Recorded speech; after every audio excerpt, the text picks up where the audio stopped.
इंसान के जीवन में जिस पहलू की प्रत्येक कदम और प्रत्येक गतिविधि के साथ आवश्यकता है, वह है इंसान का अपना ही विवेक।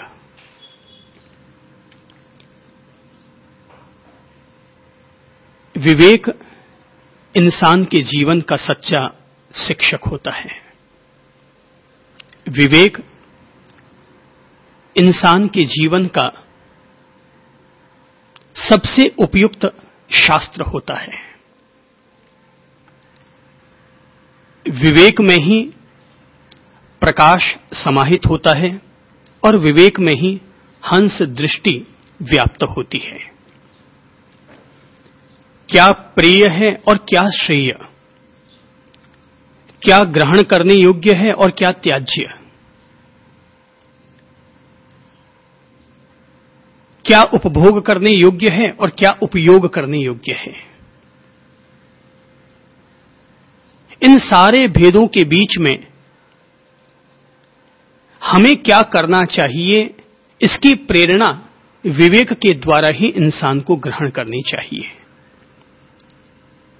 यदि उसका विवेक उसे त्याग की प्रेरणा देता है तो इंसान को त्याग की दहलीज पर आना चाहिए, पर इंसान का विवेक यदि उसे उपभोग के लिए आमंत्रण देता है, उपभोग की प्रेरणा देता है, तो इंसान को उपभोग की दहलीज पर जाना चाहिए।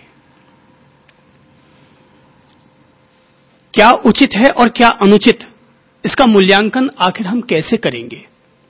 क्या किसी और के द्वारा करवाएंगे या खुद करना चाहेंगे? किसी और के द्वारा अगर हम उसका मूल्यांकन करवाएंगे तो वह व्यक्ति अपना नजरिया उसमें समाविष्ट करके हमें अपनी सलाह देगा। तब फिर हमारे सामने सीधा सा सवाल आ जाता है कि हम फिर मूल्यांकन किसके जरिए करवाएं? तो हम कहेंगे अपने स्वयं के जरिए मूल्यांकन करो। व्यक्ति स्वयं ही स्वयं का मूल्यांकन करता बने।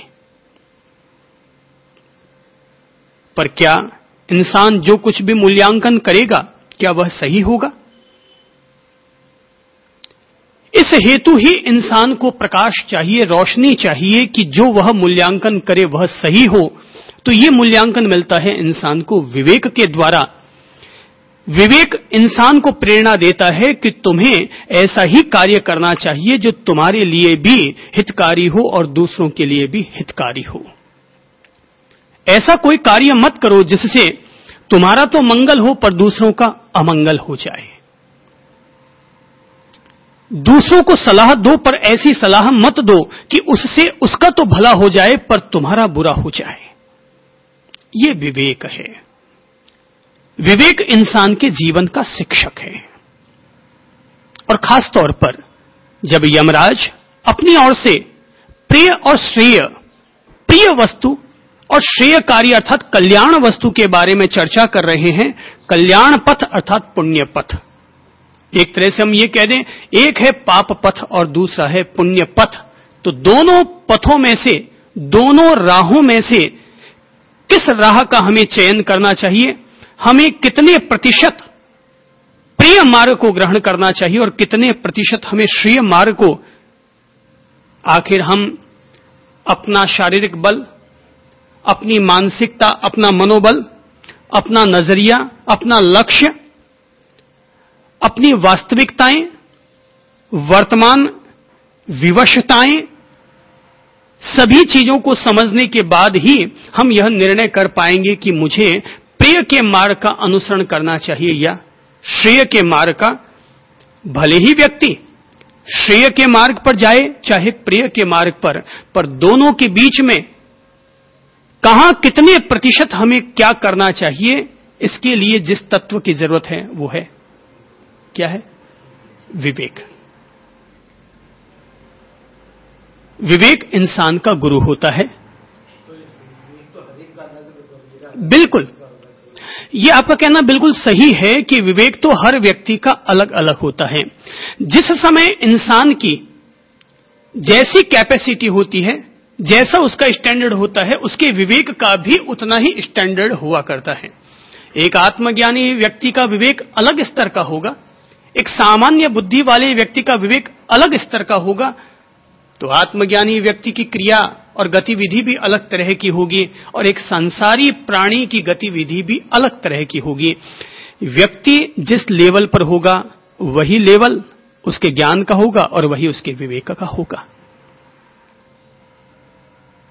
जैसे कि एक पुत्र एक ही गलती को 4 बार दोहरा रहा है, तो अब पिता को यह मूल्यांकन करना होगा कि मुझे इस पर क्रोध करना चाहिए कि नहीं।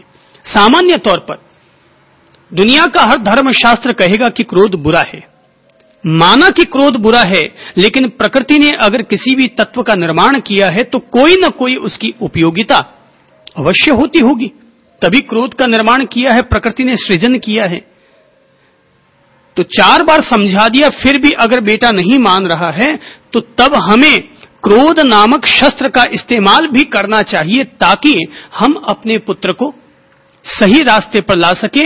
अब ये जो विचार पूर्वक निर्णय किया गया, ये विचार पूर्वक होने वाला निर्णय, और उस निर्णय के बाद अगर पिता अपने पुत्र को डांट भी लगाता है तो ये डांट विवेक पूर्वक लगाई गई डांट कहलाएगी। और एक क्रोध कैसे आता है कि इधर किसी के पांव से कांच की गिलास फूटी और उधर उसने गाली ठोकनी शुरू की कि साला अंधा है क्या है।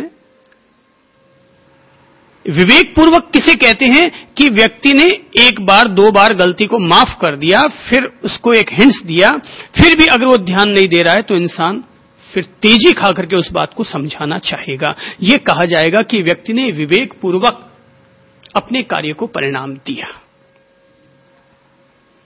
मैं मानता हूं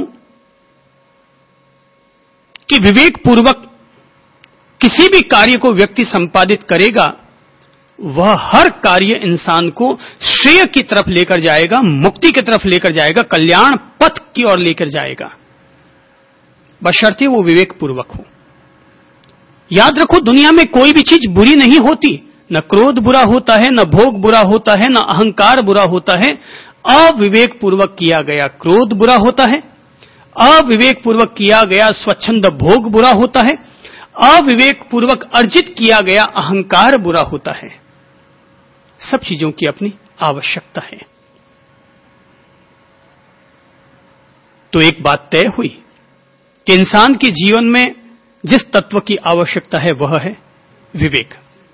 अपन लोग संबोधि साधना के मार्ग को जीते हैं और उस संबोधि साधना की बुनियादी प्रेरणा है कि इंसान होश और बोधपूर्वक जिए। यदि हम इस बात को और सरल रूप में कहना चाहें तो कहेंगे विवेक पूर्वक जिए। तो विवेक कहां से आएगा? होश और बोधपूर्वक जीने से इंसान को विवेक पैदा होगा। विवेक का जन्म कहां से होगा? होश और बोधपूर्वक जीने से विवेक का जन्म होगा। बोध यानी ज्ञान पूर्वक, बोध यानी समझदारी पूर्वक, बोध यानी जागरूकता पूर्वक, बोध यानी प्रज्ञा पूर्वक। आंखों को खोल करके काम करो, अंधे बन करके काम करना बेहोशी के साथ काम करना है, और भीतर की जागरूकता विद अवेयरनेस, सचेतनता के साथ किसी भी काम को करना, यह कहलाता है होश और बोधपूर्वक काम को करना। जैसे कि सड़क पर चलते समय कदम हम रख रहे हैं, लेकिन बोधपूर्वक रखने का मतलब यह हुआ कि होशपूर्वक हम रख रहे हैं। कोई चींटी हमारे पांव के नीचे ना मर जाए, हमें ठोकर ना लग जाए। खाना खाते हैं, गाल हमारे दांतों के बीच में ना आ जाए, तो क्या है? होशपूर्वक, बोधपूर्वक हम खाना खा रहे हैं। तो विवेक हमें समझाता है क्या खाना चाहिए और क्या नहीं खाना चाहिए। विवेक हमें समझाता है कि हमें कहां जाना चाहिए और कहां नहीं जाना चाहिए। प्रिय का मार्ग तो कहता है खूब दोस्तों के यहां जाओ, खूब मटर गश्तियां करो, खूब हनीमून मनाओ, खूब पिकनिक खेलो, खूब दिन भर टीवी देखो। लेकिन विवेक तब क्या समझाएगा? टीवी देखो पर ऐसे ही धारावाहिक देखो जिससे तुम्हारी मनोदशा ठीक रहे। दोस्तों के पास जाओ, पर कहीं ऐसा ना हो कि हमारे कारण उसका समय नष्ट हो या उसके कारण हमारा किसी तरह का नुकसान हो। यह हमें विवेक बताता है।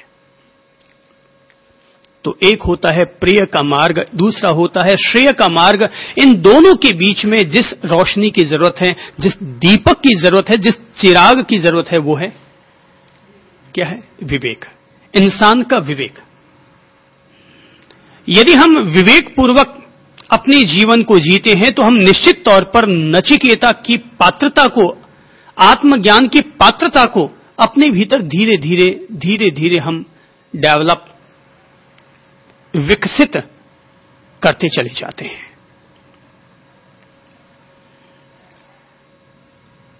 इंसान के सामने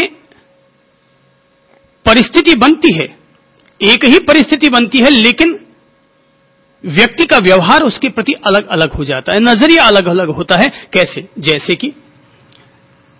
जैसे कि अपन लोग गए यात्रा के लिए और एक व्यक्ति चढ़ा ट्रेन में, डिब्बा फुल है, लोग ठसाठस भरे हुए हैं। हमने देखा कि एक बुजुर्ग आदमी, वो भी ट्रेन में चढ़ा हुआ है, खड़ा है, उससे खड़ा नहीं रहा जा रहा है, पर चूंकि उसका रिजर्वेशन नहीं है इसलिए वो ऐसे ही खड़ा है। कि तभी एक युवक व्यक्ति जिसका रिजर्वेशन कराया हुआ है, वो कुर्सी पर बैठा है, उसका विवेक उसे प्रेरित करता है कि भैया एक बूढ़ा बुजुर्ग आदमी 75-80 साल का बेचारा खड़ा है, खड़ा नहीं रहा जा रहा है। तो तब व्यक्ति क्या कहेगा? वो कहेगा दादाजी आप एक काम कीजिए, आप मेरे पास आकर बैठ जाइए, या तो मैं खड़ा हो जाता हूं 1 घंटा के लिए, आप बैठ जाइए। और या फिर वो अपने पड़ोसी से कहेगा भैया ये बुजुर्ग आदमी खड़े हैं, थोड़ा तुम भी इधर से खिसक जाओ, थोड़ा मैं इधर से खिसक जाता हूं, और इस तरह से अपन लोग इस बुजुर्ग के लिए जगह दे देते हैं। ये क्या हुई?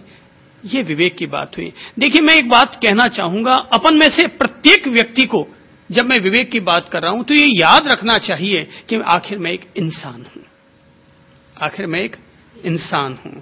जैसे आज अगर मैं हूं तो मुझे ये याद रखना चाहिए आखिर मैं एक स्वामी हूं, आखिर मैं एक संत हूं। तो मुझे ये याद रखना चाहिए ताकि जब जब भी मेरे द्वारा चूक होने लगे तब तब ये शब्द मुझे अर्थबोध देता रहे, भावबोध देता रहे। और कभी कभार जब जब भी हमारे भीतर का अज्ञान, भीतर की मूढ़ता, भीतर की मूर्छा उदय में आ जाती है, तब तब वापस हम अपने आप को नियंत्रण में रख सकें। आई एम ए संत, ये बोध रखना चाहिए। आई एम मैन, मैं एक मनुष्य हूं, ये बोध रखा जाना चाहिए। तो जैसे हम ये बोध रखेंगे तो हमारा स्वार्थ अपने आप कम होगा कि आखिर मैं भी एक इंसान हूं। ना मैं पत्थर का हूं और ना अगला पत्थर का है, तो मैं एक इंसान हूं। ये बोध रखने से इंसान के भीतर अपने आप प्रिय और श्रेय का विवेक बना हुआ रहेगा या जग जाएगा। ठीक है ना भाई, मैं क्या हूं ये बोध अगर हम रखेंगे, जैसे एक व्यक्ति मुक्ति के मार्ग पर चल रहा है, उसको ये प्रेरणा दी जाती है तुम हर समय ये याद रखो कि मैं एक आत्मा हूं। तो जब जब भी हम अपने आप को भूल बैठेंगे, सांसारिक रस रंग में अपन डूबने लग जाएंगे, तब तब पुनः ये शब्द अपन लोगों को होश देगा, ओह मैं एक आत्मा हूं। जन्म मरण